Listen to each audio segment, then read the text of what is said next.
Sejam bem-vindos a mais um Além do Arco-Íris. Sidney Fernandes e Carlos Luz. Alô amigo, alô amiga ouvinte, estamos aqui para mais um programa Além do Arco-Íris, com reflexões em torno da doutrina espírita. Rogamos ao Senhor da Vida abençoe os nossos propósitos de bem servir. Estaremos hoje apresentando mais um estudo de caso com base em um artigo de Sidney Fernandes. Falaremos hoje sobre previsões do futuro. Se você tem alguma sugestão para o nosso programa, escreva um e-mail para carloseduluz@uol.com.br carloseduluz@uol.com.br. E para o programa de hoje, mais uma vez, temos as presenças de Carlos Luz e Sidney Fernandes. Adivinhações e seus perigos. Alô, Paulo. Recebi uma quantia com a venda de um terreno, com muitas dúvidas para aplicá-lo. Poderia me orientar? Nelson, o mercado de capitais está muito estranho e eu também estou nessa mesma situação que você, com um valor para aplicar e não sei o que fazer. E até vou me valer de uma consultoria nada ortodoxa, pois as informações de aplicações financeiras de que disponho não estão me valendo. E foi assim que os dois homens entraram em consultório frequentado por altas figuras sociais e do mundo dos negócios. Madame Sofia colocou cartas na mesa e disse que tinha excelentes notícias, que, no entanto, ainda estavam envoltas por uma névoa que precisaria ser retirada. Interessados, os dois empresários pegaram uma lista de itens a serem adquiridos para que ela pudesse aclarar suas revelações. Coincidentemente, todos os artigos solicitados estavam à disposição numa lojinha que a cartomante mantinha em sala contígua ao atendimento. Assim que Sofia jogou os búzios, defumou o ambiente e deu várias tragadas e um charuto e disse que estava pronta para receber as informações financeiras dos seus guias. Os investidores deveriam esperar por uma semana e logo depois que a bolsa despencasse fragorosamente, movida por desequilíbrios asiáticos, deveriam aplicar vultosa importância, aproveitando-se do baixo preço das ações. Nelson olhou em indagação silenciosa para Paulo, que fez sinal de sigilo e se retiraram. Assim que se viram a sós, Paulo abriu o jogo. Madame Sofia disse exatamente o que eu estava pensando. Está confirmando minhas análises. Vamos seguir suas orientações. Foi assim que, com informações privilegiadas do além, ambos abiscoitaram uma grande bolada na audaciosa operação que realizaram ao comprar grande quantidade de títulos do mercado aberto. Carlos Eduardo Luz, parece que encontramos uma mina de ouro. Isso é mesmo possível de acontecer?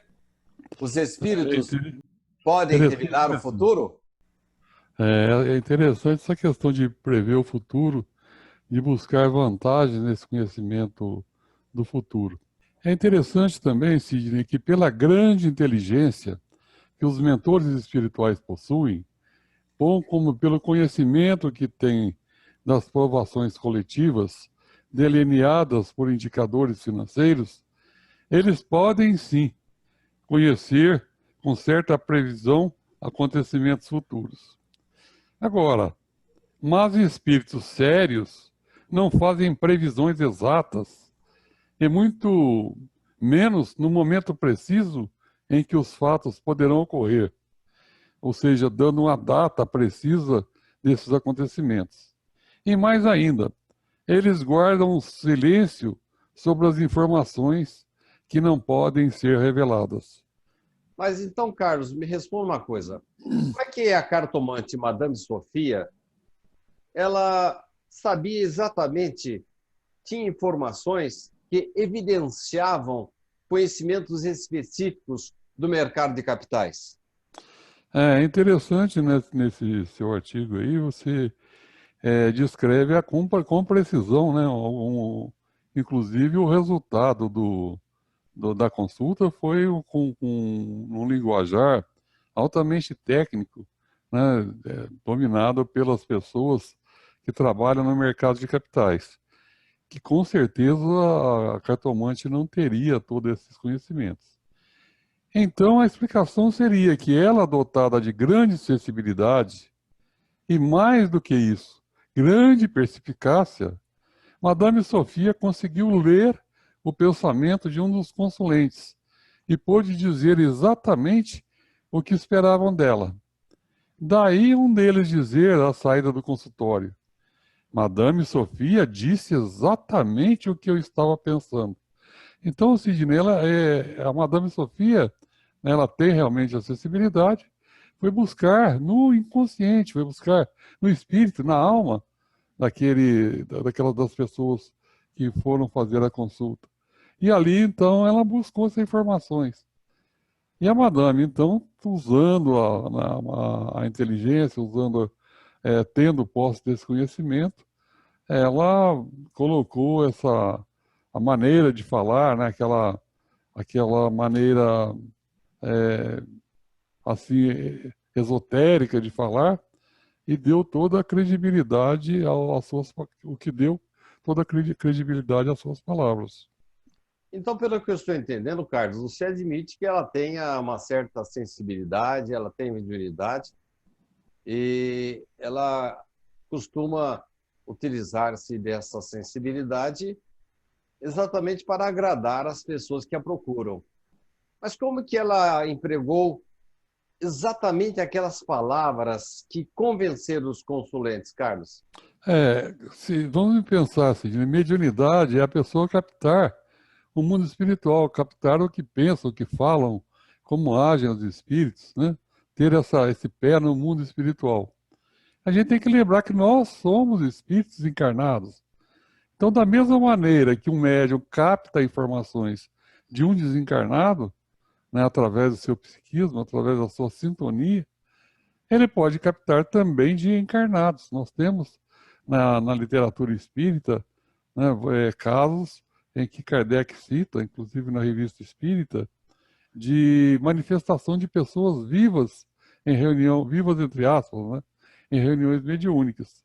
Então todos nós somos espíritos encarnados e a sensibilidade mediúnica da Madame Sofia captou exatamente o conhecimento a respeito do mercado financeiro do espírito do personagem, Paulo, que era um analista financeiro, e que foi imediatamente sentido por ela e devolvido em forma de previsão, depois de, digamos assim, garantir merecida remuneração por seus inestimáveis préstimos.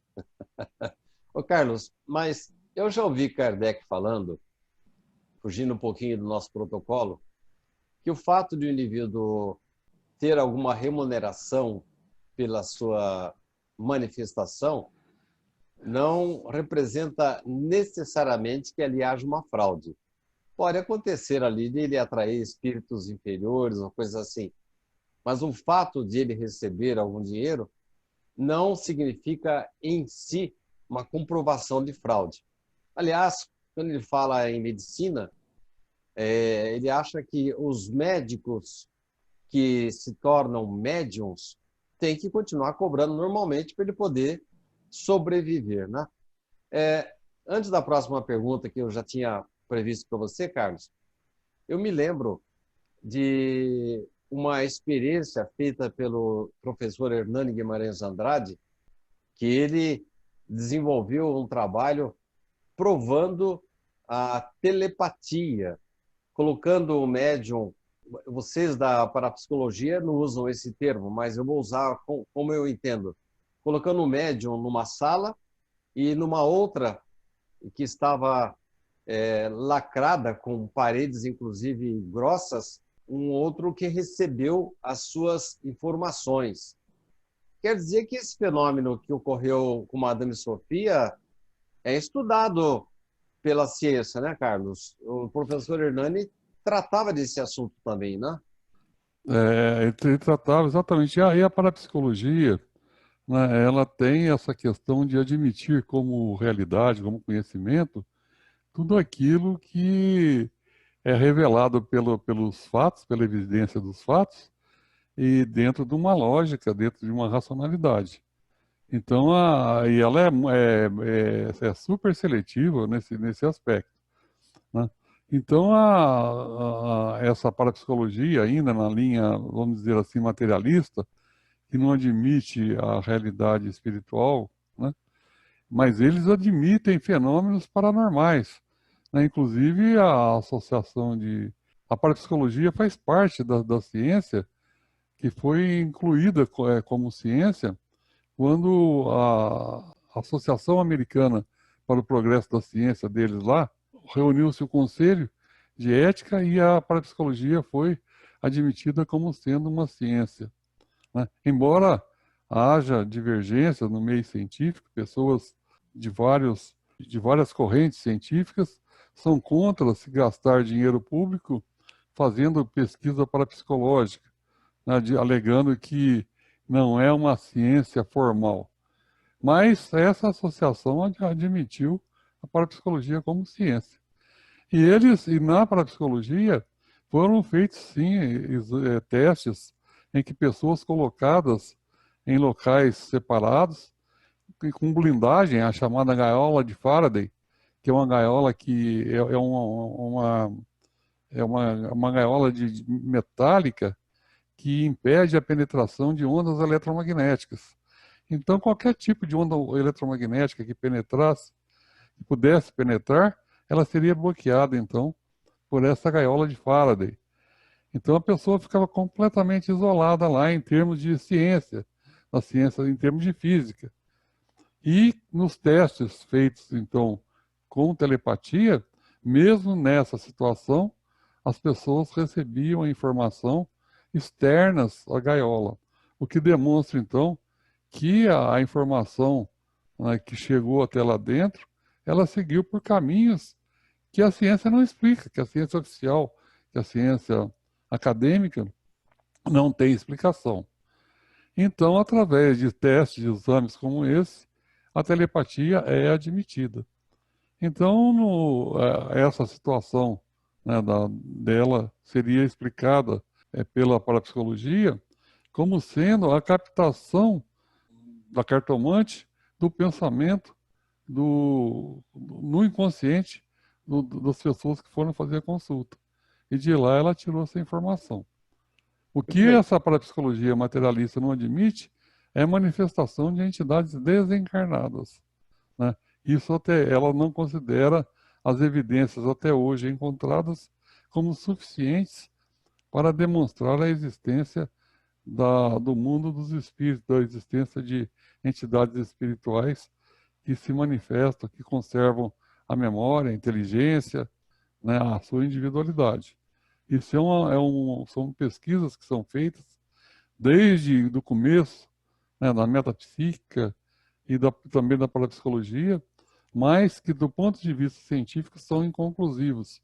Pessoas como Oliver Lord, Charles Richer, que foi prêmio Nobel em 1913, prêmio Nobel de Medicina, ele fez estudos de materialização de espíritos, que são fenômenos fantásticos, mas esses fenômenos não são considerados como evidências, como demonstrações da realidade espiritual, porque eles alegam que não houve um controle científico para que as conclusões que emanassem desses experimentos fossem suficientes que demonstrasse a realidade espiritual.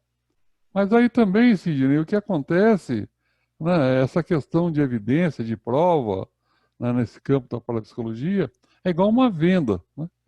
Para existir uma venda tem que haver um vendedor e um comprador.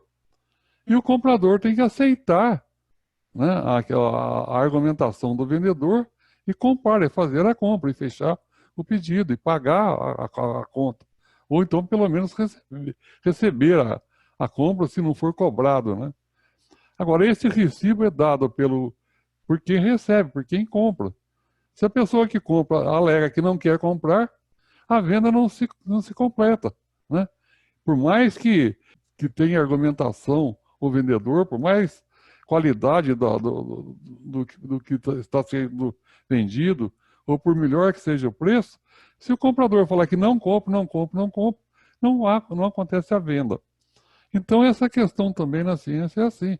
Por mais evidências que existam, por mais que se chegue a conclusões objetivas, factuais, se o cético, se aquela pessoa não aceita aquilo como evidência, como prova, então aquilo fica de fora, não é considerado, então, como prova, como evidência.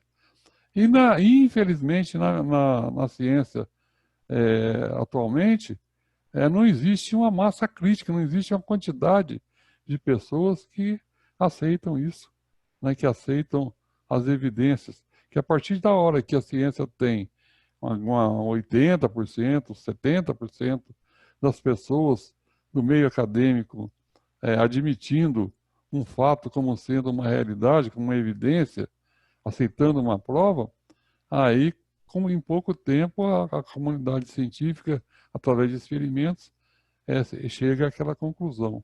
Ou então, apresenta alguma coisa que refute um peso de provas, com peso de evidências também, ou que mostre, que dê outra explicação para um determinado fenômeno. Na verdade, Carlos, quando a pessoa não quer acreditar, você pode apresentar qualquer prova e ela vai continuar acreditando, né? E quando a pessoa tem dentro dela a predisposição para aceitar uma ideia nova, ela nem precisa de prova, né?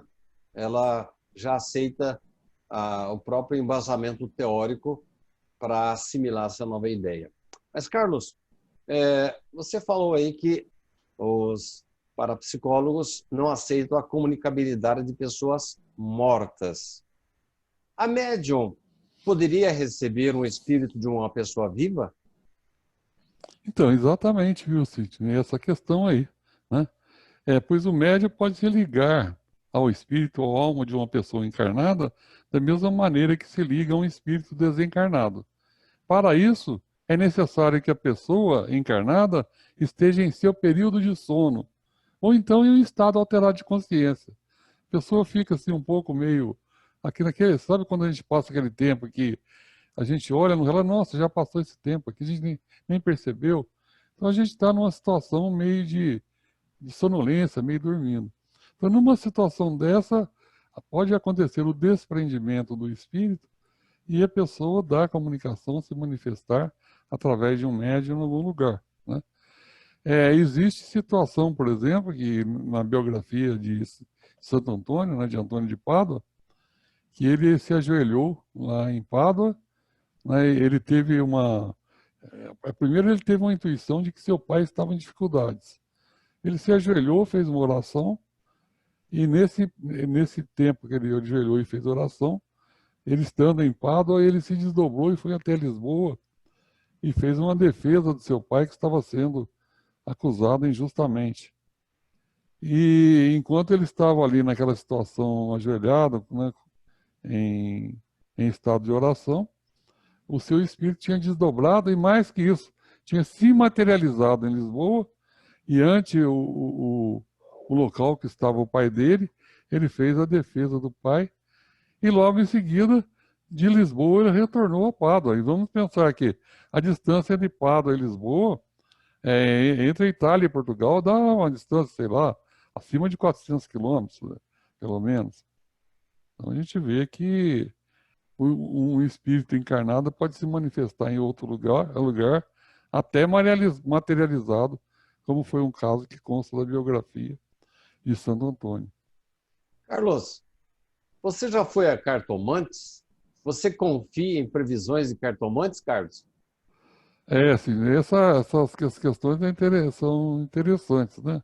O fenômeno da clarividência, que a pessoa perceber coisas em outros locais, esses outros locais podem ser locais aqui na nossa realidade física ou locais da realidade espiritual. Então, o fenômeno da clarividência precisa ser pesado e analisado com elementos probatórios. Vale a orientação de Erasto, no capítulo 20 do Livro dos Médiuns. Melhor é repelir 10 verdades do que admitir uma única falsidade. Então a gente é como uma comunicação, né, através de um médium, ela não pode ser verificada pelo documento do espírito, né? O espírito não tem RG, não tem passaporte, não tem carta de motorista. Para a gente identificar um espírito, é uma situação que a gente tem que passar por uma lógica rigorosa, alguém que tenha o conhecimento da pessoa quando encarnada. E com tudo isso, ainda fica sempre uma dúvida, será que não era aquele espírito, né? Essa subjetividade do fenômeno é uma situação complicada. O que não acontece, por exemplo, no caso citado de Antônio de Pádua, porque ele se materializou, né? É um fenômeno que ele, estando em Pádua, ele se materializou em Lisboa e deu uma comunicação lá perante várias testemunhas, várias pessoas, né? Então, um caso desse aí, se for feito, se acontecer com critério científico, dentro do rigor científico, seria uma grande evidência, né, do fato em termos de ciência acadêmica. Carlos, nós estamos chegando ao final do nosso programa de hoje. Eu queria que você, em um minutinho, desse um fecho geral para que os nossos espectadores, nossos ouvintes, tenham uma orientação sua. Como proceder em relação a esses fatos advindos de cartomantes, adivinhas? Nós devemos procurar essas pessoas, elas são dignas de confiança ou não? Para encerrar o programa de hoje, Carlos. A gente, usando a racionalidade, identificar na comunicação, no que fala o espírito, a bondade, a perfeição. Se o espírito está falando com um linguajar adequado, falando palavras que sejam coerentes, que tenham aplicação na prática de ajudar alguém, que não haja interesse econômico. E vamos pensar, a gente vai voltando a falar sobre a questão de cobrar, né? Existem países em que culturalmente os médios cobram, mas é dentro da cultura deles. No caso da Inglaterra, por exemplo, né? Que o inglês também tem um padrão ético muito, muito elevado em termos culturais. Agora, aqui na nossa cultura, aqui, você ir num local, né, que a pessoa está resolvendo a sua vida, resolvendo os seus problemas financeiros, sendo que esse próprio médium está numa situação financeira precária, identificada, né, você identifica imediatamente isso. Então, como que ele está falando alguma coisa de resolver o seu problema financeiro?